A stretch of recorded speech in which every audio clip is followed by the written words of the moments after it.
Hello audience, today I gonna show you how to Gemini Photo Not Creating Problem.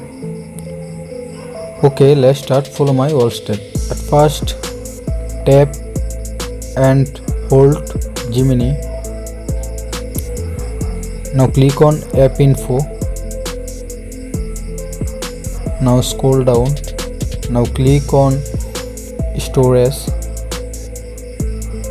Now click Clear Data.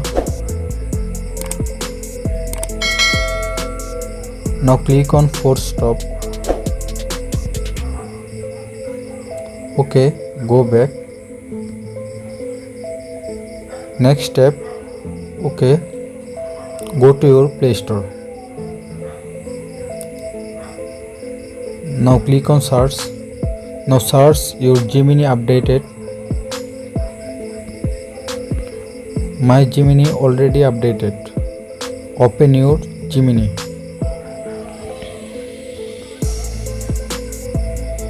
Check your problem solved successfully. Thank you for my watching. Now subscribe my YouTube channel. Thank you.